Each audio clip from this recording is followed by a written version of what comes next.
Let's not mince words. This is completely orchestrated by President Trump. In previous administrations, any hint of contact on a criminal case would be a scandal in and of itself. Those are the words of a Fox News host tonight, minutes after James Comey, the former FBI director, was just indicted on criminal charges by this DOJ, indicted because Donald Trump wanted him indicted. DOJ sources told MSNBC the Comey indictment is among the worst abuses in DOJ history. Shocking. It's hard to overstate how big a moment this is. We're going to break down this indictment. But before I do, I have a message to everyone watching and to the media if you're watching. This is an inflection point for our nation. For months, Donald Trump talked about the weaponization of the Justice Department under President Biden, but this is an example of the President of the United States directing and using and weaponizing the Justice Department to go after a political opponent. It's the first indictment under this administration, but it's not going to be the last, unless we speak up, using our voices in this moment to call out the abuse that has been launched by this Justice Department is now more necessary than ever before. Because if we don't, they're going to indict more. They're going to come after journalists like me. They've already called for my arrest. They're going to go after regular, everyday people who they may not agree with politically. This isn't a partisan issue. The Justice Department has and always should be an independent part of the executive branch. The Justice Department, the Attorney General, they're not the president's lawyers. They're the country's lawyers. They pursue the facts, and they use the facts to pursue indictments. But here, as we know, and as I'll make clear, the evidence, wasn't sufficient for an indictment to be sought. And before I continue, please consider subscribing to support my work, especially in this moment, because right now, while some in the media won't say this because they're scared of Trump, I am not afraid, because this is a shocking moment in our nation's history. So let's take a minute and walk through what exactly happened tonight. 1 week ago, Donald Trump posted on Truth Social a private direct message from him to Attorney General Pam Bondi, urging her to go after political opponents like James Comey, Letitia James, and Adam Schiff. He said that the Eastern District of Virginia U.S. Attorney at the time was not doing a good enough job. And as a result, he fired him. Why? Because the U.S. Attorney at the time did not believe there was sufficient evidence to indict any of the president's political opponents, and so he left. Then Donald Trump installed Lindsay Halligan. Lindsay Halligan is the current acting U.S. Attorney for the Eastern District of Virginia. She's a former insurance lawyer, does not have a ton of criminal experience.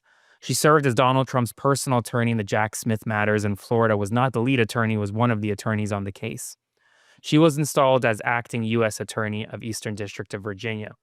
On her first day entering the office, she was handed a memo from prosecutors in the office, career prosecutors who have worked on many cases. Republican, Democrat, doesn't matter. Not political.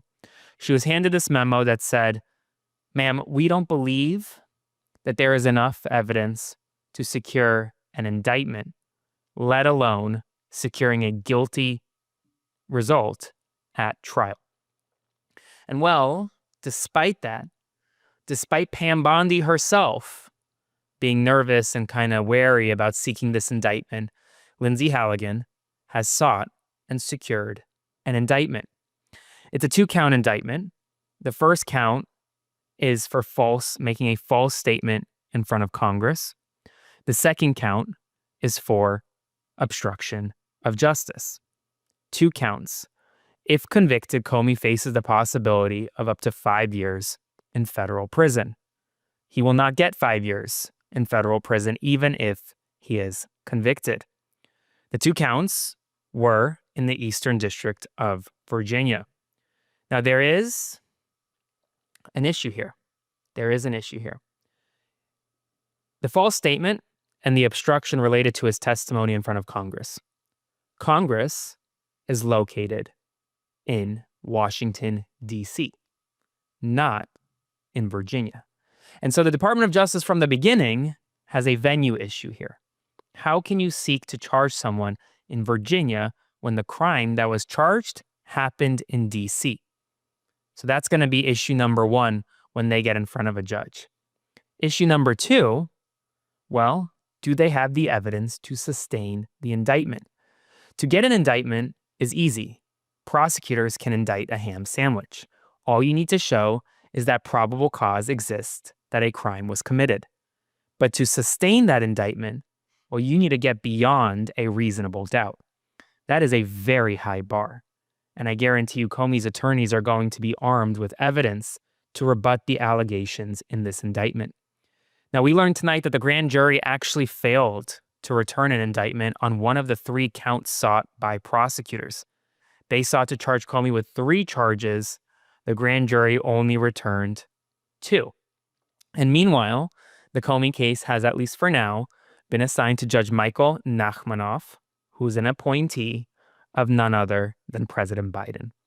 Now, this case will proceed through pretrial motions. Comey will make his first appearance in the federal courthouse, likely in the next day or so. And we're going to have the next steps in this case. But James Comey's indictment is a microcosm of what we are about to see across the nation of those who wronged Donald Trump. This president is actively weaponizing the Justice Department for his political gain, and he's doing it without fear of any retribution. And tonight he reacted saying, "Justice in America, one of the worst human beings this country has ever been exposed to is James Comey, the former corrupt head of the FBI. Today, he was indicted by a grand jury on 2 felony counts for various illegal and unlawful acts. He has been so bad for our country for so long and is now at the beginning of being held responsible for his crimes against our nation. Make America great again. Make America great again." As journalists, as reporters, as people, it's our responsibility to speak up in this moment and say, this is not okay. I'm not afraid to say it. It's not a partisan thing. It's objective. It's factual.